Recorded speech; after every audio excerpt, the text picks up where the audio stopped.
Hashama harka fuunee kabajamtoota hordoftoota chaanaalii keenya odeeffannoolee guyyaa har'aa qabannee dhiyaannee irraa odeeffannoo guyyaa har'aa jalqabu duratti warroonni chaanaalii keenyaaf haaraa taatan chaanaalii keenya like share subscribe comment illee nu godhaa. Odeeffannoo guyyaa har'aa eegallee jira. Odeeffannoo jalqabaatiin waraanni bilisummaa Oromoo injifannoolee gurguddaa akka galmeessaa jiru gara feesbuukiitiinis idaas gabaasaatiin ture. Ammas waraanni bilisummaa Oromoo guyyaa har'aas odeeffannoo injifannoolee gurguddaa akka bilxiqinaa irratti galmeessaa jiru. Odeeffannoolee amma bahaa jiranii kan dhaqqabaa jiranii mirkaneessu. Waraanni bilxiqinaadha waboon dhukkee akka waraanni bilxiqinaa irraa kaasaa jirtu odeeffannooleen achiraan argamanii mirkaneessu.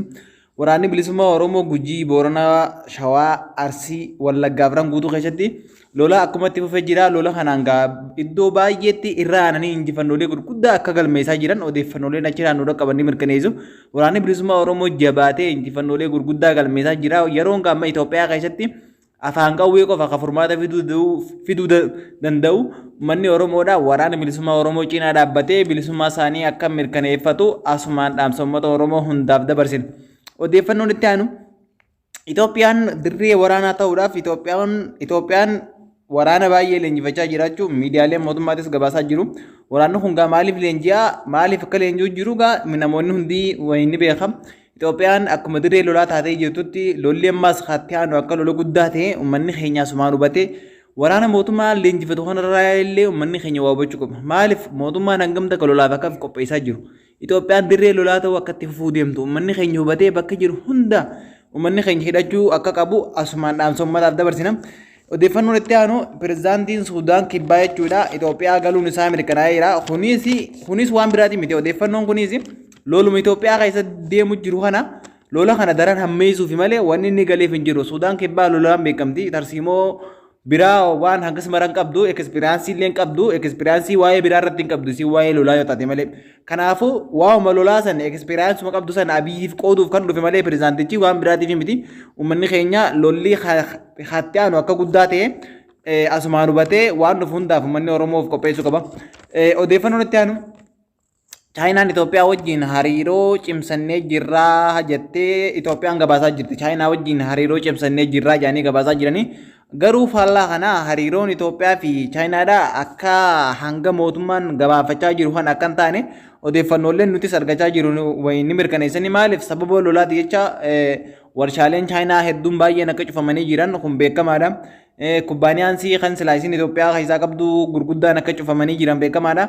Kana jecha hariiroon isaanii laaffattee jirti malee Itoophiyaan Chaayinaan dhiifama Chaayinaanii iddoo lolaan seentu isin maaliif isin wanni isin irratti xiyyeeffattu diinagdeedha. Wanni isin irratti xiyyeeffattu daldala. Warri isin irratti xiyyeeffattu warshaalee biyyoota biraa keessatti investimentii godhuudha malee isin dhimma lolaan seentu. Kanaafuu lollisii guddaan diinagdee irratti Chaayinaadha. Kanaaf jecha Itoophiyaa wajjin hariiroon isii cimaa osoo hin ta'in hariiroon isii daran laaffatee akka jiru keessa baqattoota irraa odeeffannoon qulqulleessine wayinni mirkaneessiti. Kanammoo mootummaan faallaa kanaa gabaasaa jira. Chaayinaan wajjin dhaabbachuu deemti. Chaayinaan birmadummaa Itoophiyaa eeguun wajjin dhaabbachuu deemti.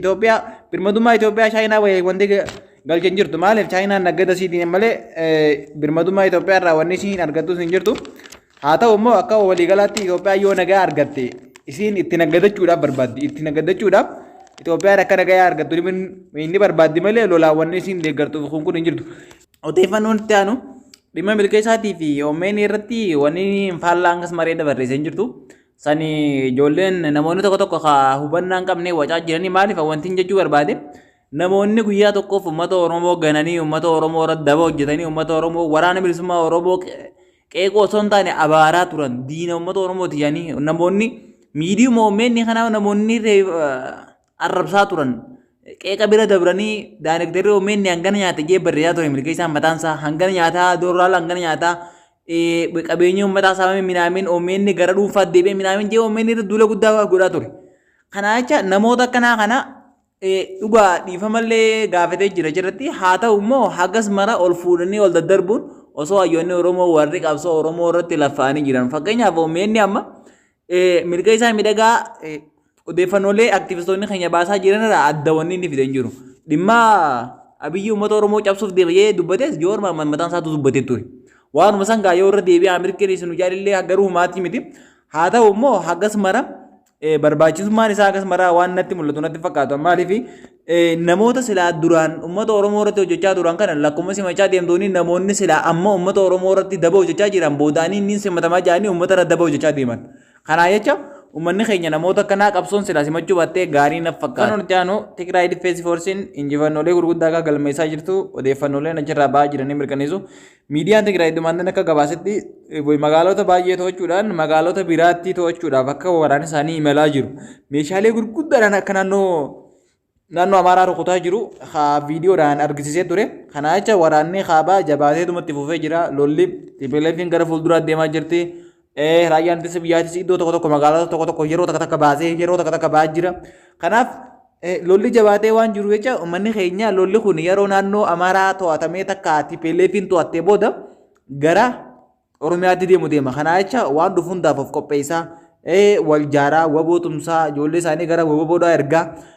Waraana bilisummaa Oromoodhaa jajjabeessaa bakka inni socho'u hundatti da'oo taa'afi waan inni silaa barbaadu nyaata taatus waan garaagaraatiin gargaaraa akkasii waraana kana cinaa dhaabbannu jecha odeeffannoo itti aanu Itoophiyaan dirree lolaa akka ta'uuf deemtu kun ammaa beekamaadha. Kun akka odeeffannootti illee osoo hin taane hubannuma tokko tokko irraa hannuufiin akka qabxii tokkotti qabadde. Kanaaf waraanni biyyi takka yeroo dirree lolaa taate abbaa humna qabu qofaatu irratti abbaa biyyata. Kana jecha uummanni keenya gara hundaan of jaaruu qaba. Gara hundaan garuma barbaachisu hundaan. Yaa afaan qawwee malee ni naasawwattu afaan qawweetiin itti haasawanii uummanni keenya hidhachuu qaba jecha odeeffannooleen guyyaa irraa qabanne kan hangammaa dhageessan kana warroonni chaanaalii keenya faayidaa ta'an chaanaalii keenya laayik sheer sabskiraayib godhuu hin dagatinaa miidiyaa biraatti illee nu qoodaa gara feesbuukaatti illee liinkii fuudhaan nu qoodaa jecha odeeffannoon guyyaa irraa qabanne kan hangammaa kana ture waan hordoftaniif galatoomaa jecha odeeffannoo biraatiin hanga walitti deemuutti nagaan nu tura.